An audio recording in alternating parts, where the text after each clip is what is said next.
Hi everyone, today we're going to be looking at this. It is a wireless keyboard and mouse from Cherry. It is the DW8000. Okay, today we're looking at this DW8000 by Cherry. The recommended retail price is 54 UK pounds. Obviously, depending on where you are and where you look, you may get it a bit cheaper, and depending on exchange rates, it may be different prices. So let's have a look at the box itself. So as you can see here, it looks like it's going to be a metallic keyboard, but hard to say until we actually open it up with white keys. Same with the mouse, it's sort of a metallic design, but it could just be silver painted plastic.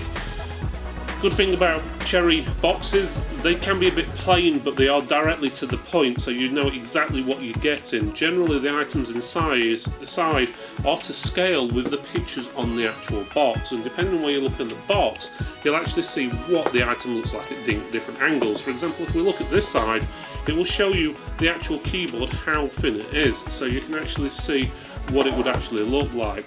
On the other sides, again, you've got another picture there, as well as all the barcodes and so forth. On the front lip, it's got Cherry.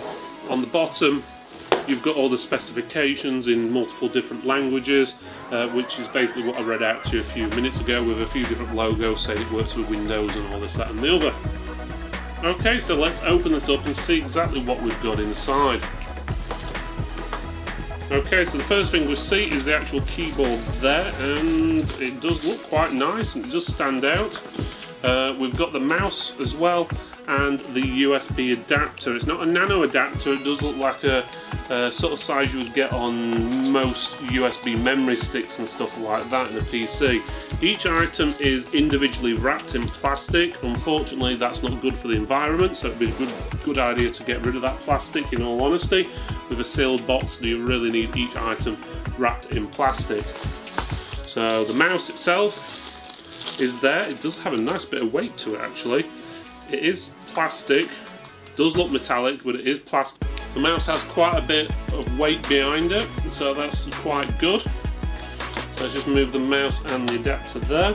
And the keyboard, again, has got a nice bit of weight behind it. It feels pretty good. Let's get it out of this plastic bag. Again, it looks metal, but it's not. That is actually plastic.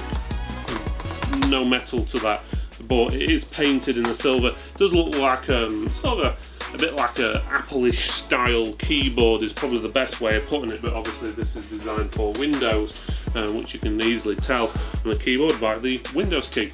Yeah, it does look really nice on initial inspection. Okay, let's take a closer look at the actual keyboard itself. So, as I said, it is plastic, so it's not metal as it may look, but it's quite good looking considering it is plastic, to be honest with you. Keys, again, they're plastic, but laser etched actual keys, so that means the actual letters shouldn't scratch off, or not easily.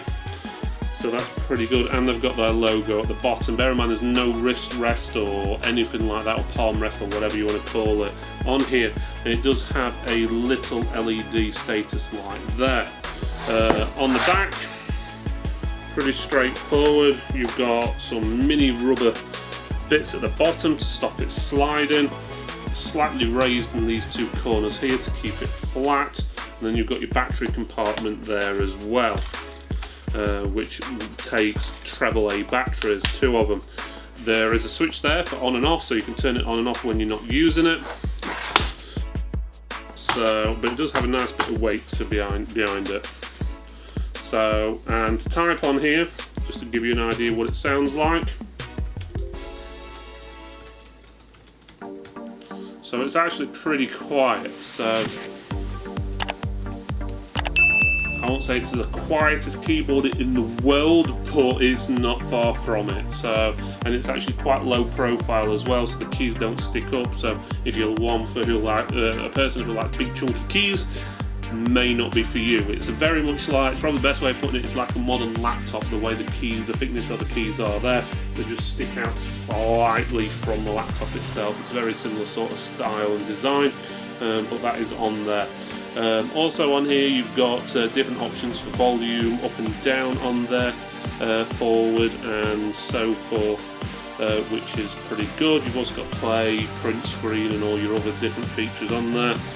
Controls has control on it rather than the usual, which is CTRL. But otherwise it's pretty much a standard keyboard with those extra hotkeys that we just mentioned. But otherwise it's pretty good, but it is quite sturdy. Even though it's plastic, you're going to struggle bending that.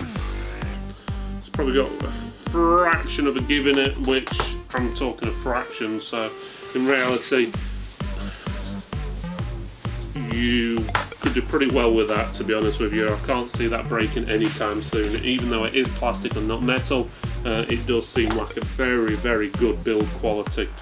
The mouse itself, so as you can see here, it's got the wheel there. You've got left and right button there. They are moulded into the top, so there's no splits down the centre, so that is there. It says Cherry on it there. You've got a battery LED status light there as well. On the bottom again, you've got information about it on the bottom. You've got your laser there. Your batteries go in this compartment here. It takes 2 AAA batteries. And you've got an on and off switch as well. How does it glide on the table? Yeah, it glides pretty well. I'd say the bottom end glides a little bit better than the top, which is not a bad thing. It's just different preferences. Some people like the whole thing to move at roughly the same sort of speed throughout, but there's more grip at the top than there is at the bottom. So if I hit it in the centre, you'll find the back end, bottom end slides out a little bit more than the top because the top's gripping. The keyboard itself as well, that grips on. It doesn't slide much. You can put quite a bit of force on there and that doesn't slide. So that's all pretty good. There is no side buttons on this, so it's pretty straightforward. Left, right, you've got your wheel. The wheel is a button as well. Is a little bit louder the mouse than the keyboard for typing and so forth, so when you're clicking things it can sound a little bit loud, and again the keyboard itself is pretty quiet. Thanks for watching this video all the way to the end. Don't forget to press the subscribe button over here, that way you'll get all the latest news and all the reviews we do on a weekly basis. Thanks again for watching and I'll see you next time.